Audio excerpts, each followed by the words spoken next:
Eh bien bonjour à tous, j'espère que vous allez bien, on se retrouve sur Final Fantasy VII Ever Crisis pour faire le tour des nouveautés de la semaine, je vous mettrai des timecodes en description et on est parti direction les notices. On va commencer avec la campagne de compte à rebours du crossover avec Final Fantasy XIII.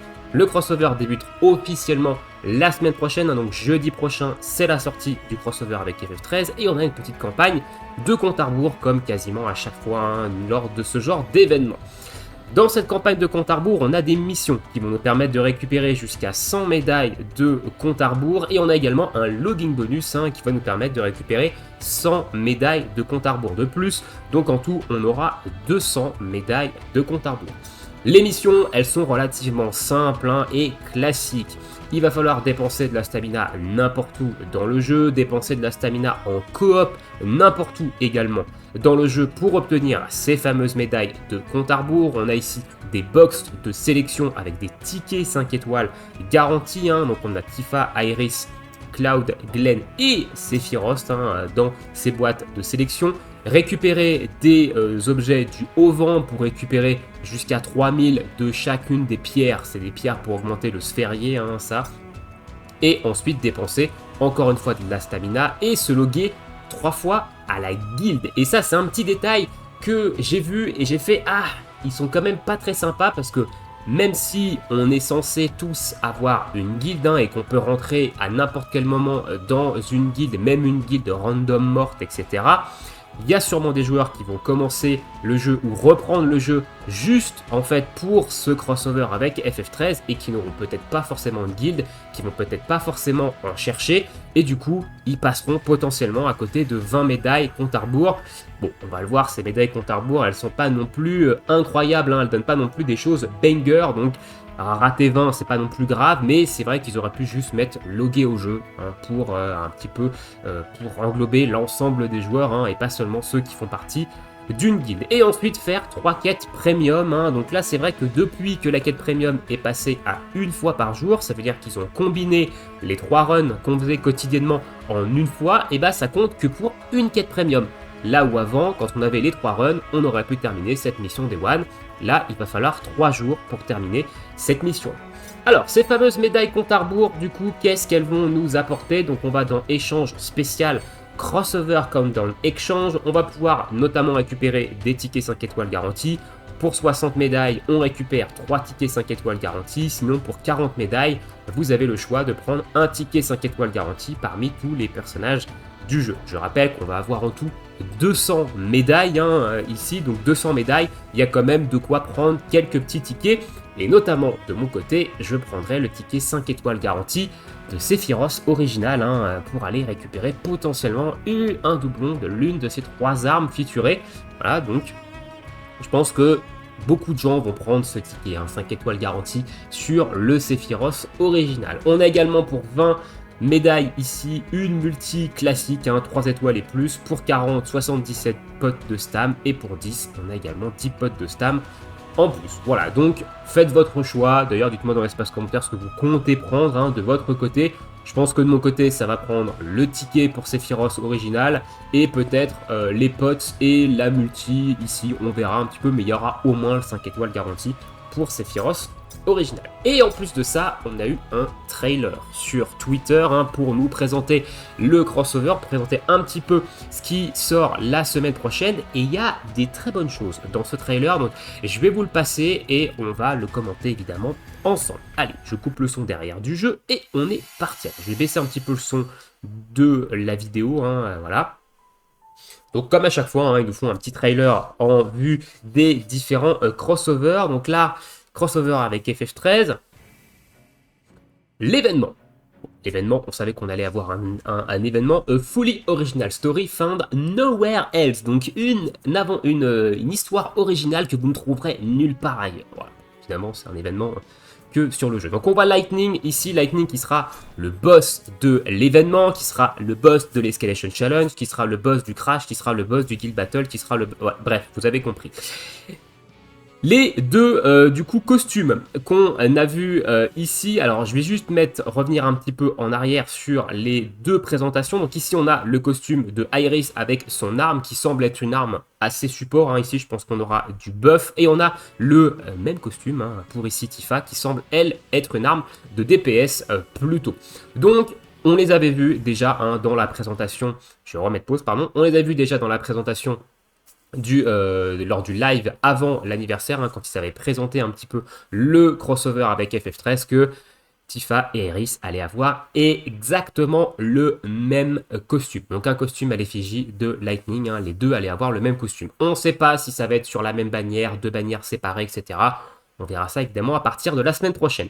Autre feature qu'ils avaient présentée également dans le live, c'est celle-ci, donc celle que je viens tout juste de passer, c'est l'Enemy Ability. Donc ça va également sortir à partir de jeudi de la semaine prochaine. C'est tout simplement une nouvelle mécanique de jeu qui va nous permettre de récupérer, en fait, donc un petit peu comme on récupère les Memoria. Hein. Ici, on va avoir un panel de missions nous permettant de débloquer la capacité, etc. Donc, Enemy Ability, en gros, ça va être des nouvelles limites. Ça veut dire que soit on met des limites, soit on met des invocations, soit on mettra des ennemis habilités. Donc les ennemis habilités auront des effets différents des limites et différents des invocations. D'ailleurs, il y a une image, alors je ne l'ai pas ici, mais lorsqu'ils avaient présenté la feature dans le live, on voyait qu'il y avait la capacité de Rufus, du coup, et qu'il y avait un sigil croix dessus, de triangle, pardon. Donc potentiellement, les ennemis habilités seront des limites, donc qui auront la même place que la limite break et que l'invocation, qui remplaceront l'une de ces deux features-là, et elles pourront également casser des sigils, hein, donc on aura des nouvelles mécaniques, des nouveaux sorts de combat avec ces ennemis habilités, et la première du coup qui va arriver, c'est Army of One, où on voit évidemment c'est une animation avec Lightning dessus. Autre chose très intéressante, je remets pause ici, hein, c'est ce message-là qui dit que les armes crossover vont pouvoir apparaître dans les dailies, donc dans les invocations gratuites. Donc là, les multi gratuites qu'on aura, parce qu'on aura évidemment une multi gratuite pendant X jours pendant le crossover, et bien là, si on comprend bien cette phrase, hein, évidemment, on pourra dropper les armes du crossover, donc les armes de Tifa et les armes de Iris, dans ces multi gratuites quotidiennes. Ça, c'est une excellente nouvelle. Alors attention, évidemment, on n'en droppera peut-être pas à tous les jours. Hein. Je pense que si on en drop une de chaque, ça sera déjà un bon début. Hein. Mais c'est une très bonne nouvelle parce que ça rend un peu le crossover beaucoup plus free-to-play friendly. Donc ça, c'est une très bonne chose que les armes du crossover soient droppables dans les multis gratuites quotidiennes. Alors, on validera évidemment ça la semaine prochaine quand ça sortira, mais du moins, c'est ce que dit ici la phrase hein, dans cette vidéo. Donc ça, c'est vraiment ça, c'est très très très bon qui s'est fait ça, et j'applaudis vraiment Square Enix là-dessus. Autre deuxième bonne nouvelle, un costume gratuit pour Glenn, et très certainement une arme qui sera très certainement l'arme free-to-play peut-être de l'événement, ou du moins de la partie 1. Et on a ici un costume du coup Glenn Snow Style hein, qui sera également obtenable via le panel de mission. Donc un costume free-to-play, le retour des costumes free-to-play également, ça c'est également très très bon ici pour ce crossover. Donc il y a pas mal de bons hein, sur ce crossover avec FF13 qui sort la semaine prochaine. Donc FF13 Flash of Destiny hein, ici. Donc c'est vraiment une très bonne chose. Dites-moi ce que vous pensez évidemment de ça dans l'espace commentaire. Est-ce que vous êtes hype par ce crossover avec FF13? Sur ce, on reprend les news et on va continuer avec les informations. Donc l'information à prendre également en compte aujourd'hui, c'est la migration de la story de l'événement Advent Children dans la partie story mode du jeu. Donc ça, on le savait, il l'avait annoncé dans la story ici. Maintenant, tout en bas, vous avez la story de l'événement avec Final Fantasy VII Advent Children. Et en fait, ils ont respecté leur promesse de dire que la story de Advent Children serait une story du jeu, voilà, ferait partie de la story du jeu. Malheureusement, comme je l'ai expliqué dans ma vidéo bilan sur le 2e anniversaire, il n'y a eu aucun effort principalement de fait sur cette story, et c'est vraiment dommage hein, que cette story n'ait pas été vraiment retravaillée avec des modèles chibi, avec des modélisations 3D de certains personnages du film, etc. C'est vraiment dommage. Donc là, ils nous mettent brut de brut, simplement, la story que vous avez fait dans l'événement. Si vous avez terminé la story dans l'événement, vous l'avez aussi terminé dans la partie story, hein. Il ne faut pas refaire la story de Final Fantasy VII Advent Children dans la partie story. Mais bon, d'un côté c'est bien, pour ceux qui n'étaient pas là, qui vont commencer le jeu après le 2e anniversaire, ils auront la story d'Advent Children en bout de film, hein, évidemment, hein, et pas en story comme on a sur les autres stories. Ensuite, il y a le petit Frenzy Battle, hein, donc le Frenzy Battle à l'effigie du Critical Threat du Bling Spirit, donc allez le faire, il est un petit peu caché dans les événements, il faut aller sur la 2e page, hein. Voilà, bon, on n'a plus 3 pages, on a 2 pages, et il est ici. Donc le Frenzy Battle, c'est tout simplement un petit pampa qu'il va falloir one shot, et ça va vous permettre de récupérer 1000 cristaux. Donc faites-le, hein, évidemment, et vous avez un peu un board de tous les joueurs qui ont clean le solo, et de tous les joueurs qui ont clean le coop. Donc moi je suis sur la page 3, voilà, je suis sur la page 3 ici, hein, j'ai réussi à clean le solo, et évidemment j'ai clean également le coop. Donc si vous avez votre nom ici, bravo à vous. Si vous ne l'avez pas, c'est absolument pas grave, hein, évidemment.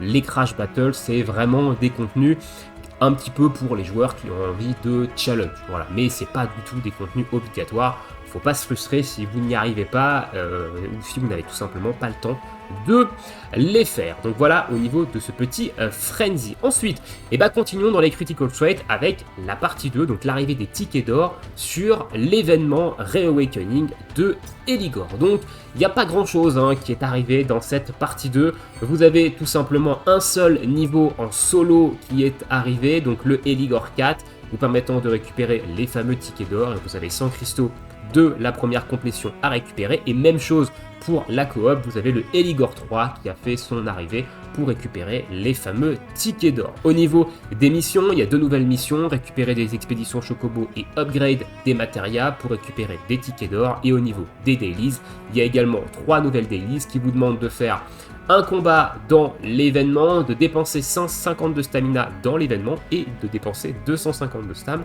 dans l'événement également, pour récupérer ces tickets d'or.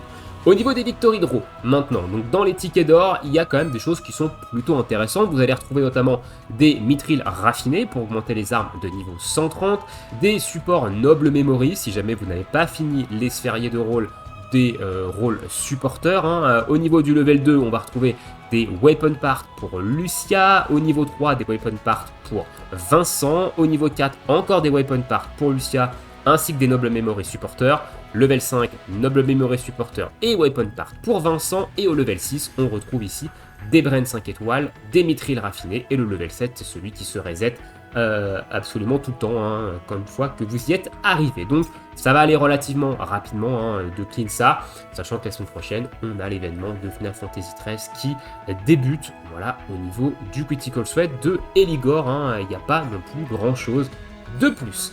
Et on va passer du coup à la grosse sortie de la journée, c'est la Guild Battle numéro 16, avec la fameuse faiblesse magique de terre. Donc le boss de cette Guild Battle, on s'y attendait, mais alors pas du tout, c'est la maison hantée. Le retour de la maison hantée, avec cette fois-ci une faiblesse terre, avec des nouveaux patterns, etc.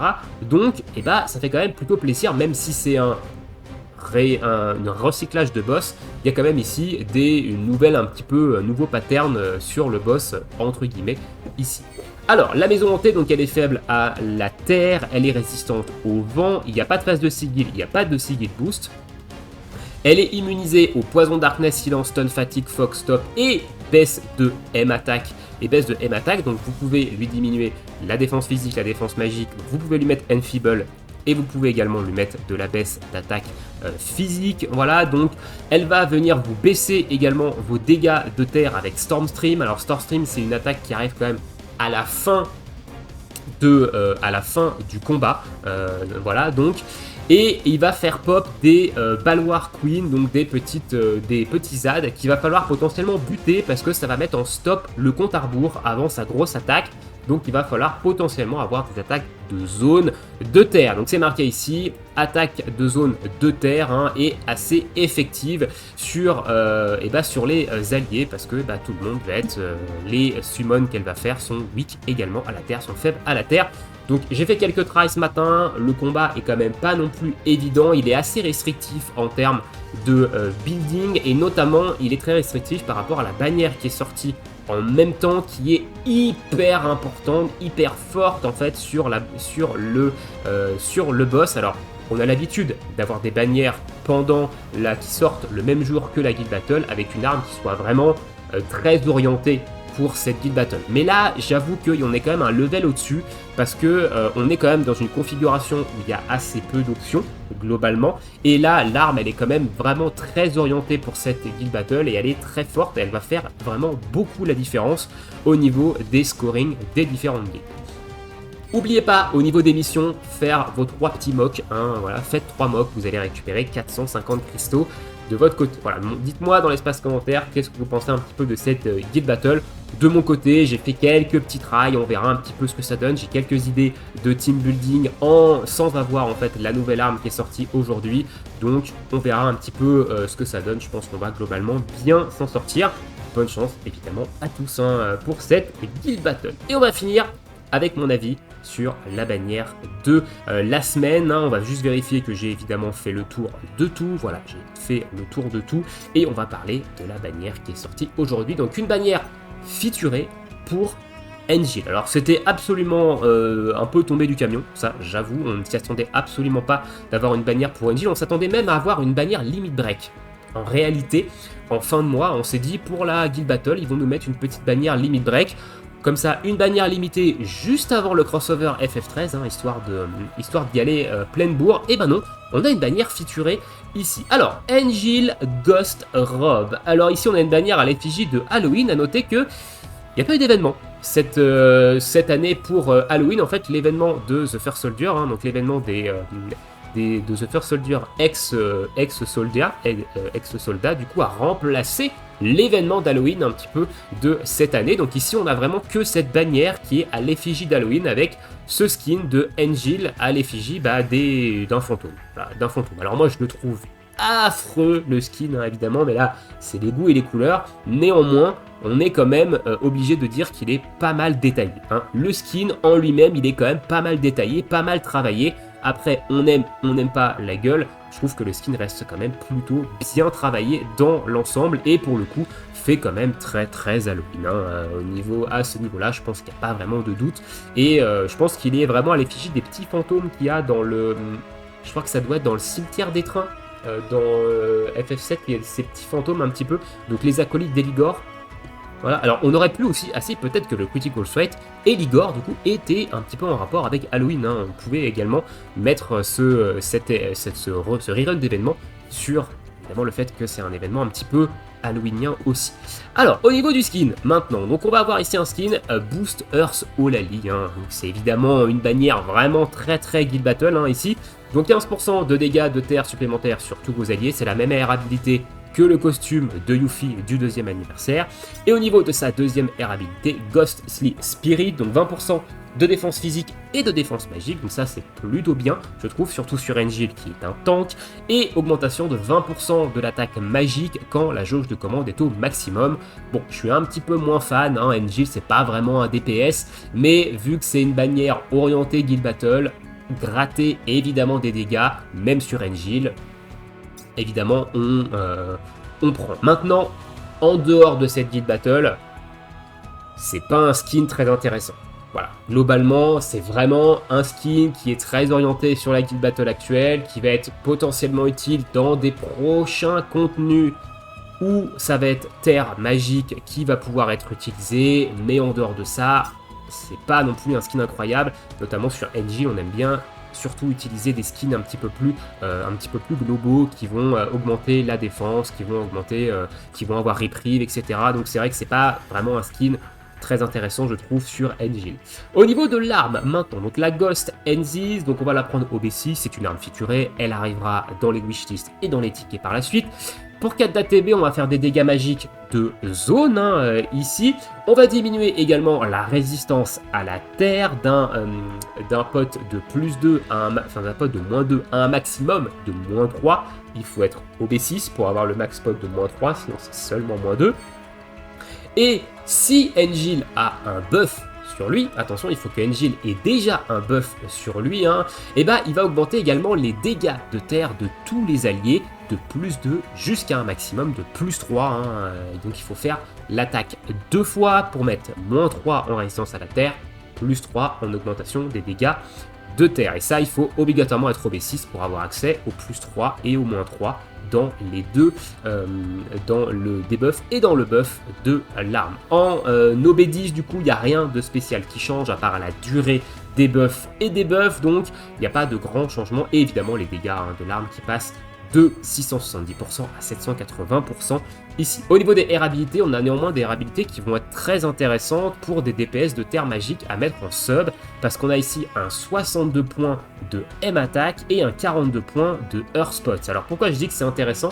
Parce qu'on a quand même beaucoup de M attack ici, 62 points, et les plus gros DPS de terre magique sont Yuffie, qui a une arme LB avec de la M attack all en R habilité principale dessus, et on va également retrouver Vincent en DPS de terre magique qui est également une arme LB, donc avec de la M attack all en R habilité principale dessus. Donc il va falloir aller chercher quand même un niveau 7 de M attack avec les subs, donc avoir évidemment une sub qui a beaucoup de M attack en plus du Earth Spots, c'est intéressant sur ces deux DPS là dans les builds de DPS magique de terre. Donc plutôt sympa au niveau de ses R habilités. Et au niveau des slots de Materia, on a un petit boost de Sigil Triangle. Je rappelle que le Guild Battle n'a pas de phase de Sigil ici, donc ça ne servira pas spécialement dans cette Guild Battle, peut-être pour des prochains contenus. Donc l'arme, elle est intéressante, elle est très Guild Battle centrée actuellement. Il y a quand même assez peu d'autres options que celle-ci. C'est pour ça que je dis qu'elle est très centrale dans la Guild Battle. Si vous avez fait le combat de la Guild Battle, vous comprenez pourquoi cette arme est hyper forte. Et dans les hauts niveaux, notamment le stage 5 et le stage 6, ça va être très compliqué de descendre le boss sans avoir cette arme-là, de manière globale. Donc on verra. Voilà, personnellement, je n'invoquerai pas dessus, c'est une featurée, je préfère économiser mes cristaux pour des choses beaucoup plus intéressantes que celle-ci, mais c'est une arme qui atterrira dans ma wishlist quand j'aurai un slot à lui mettre dessus. Au niveau des stamps, on va retrouver également les fameux supports Gear Medal de la side story de First Soldier, voilà, qui vous permet d'acheter des anciens skins. Et à noter qu'il n'y a pas de bannière Only Cristaux Rouges sur cette bannière featurée. Une mécanique qui était arrivée sur la bannière de Glenn de l'événement du coup des ex-soldats. On l'a eu sur Lucia et on l'a eu sur Matt également, mais sur Engil, elle n'est pas là. Donc c'est vrai que c'est un peu dommage, je trouve, pour les cash players, parce que c'est des bannières très intéressantes pour les cash players, mais en même temps, c'est aussi cool vis-à-vis des autres joueurs de ne pas avoir mis cette bannière Only Cristaux Rouges sur une bannière qui est vraiment très centrale sur la Guild Battle. Voilà, après les avis divergent, je pense, là-dessus, mais du coup, c'est quand même à noter. Ici, voilà, ils vous ont déjà mis 3 doigts, maintenant il y a une petite pause d'intégration avant de vous mettre le 4ème. Méthode du fils de doux, voilà, tout ça, bref, on verra par la suite si on a à nouveau ce genre de mécanique avec des bannières Omni Cristaux Rouges ici. Dites-moi ce que vous pensez du coup de cette bannière dans l'espace commentaire. Est-ce que vous allez invoquer vous de votre côté, soit parce que vous kiffez Engil et son costume, soit parce que vous avez envie d'invoquer pour la Guild Battle et vous voulez donner le meilleur de vous-même. Personnellement, ça sera pas mon cas, désolé ma guilde, mais on fera 100 et je pense pas être le seul dans la guilde qui fera 100, donc ça va, de ce côté-là, ça va plutôt bien. Sur ce, on a fait le tour un petit peu de ces news de la journée. Je vous souhaite à tous une très bonne journée, une très bonne soirée, bon jeu et à bientôt. Ciao, ciao.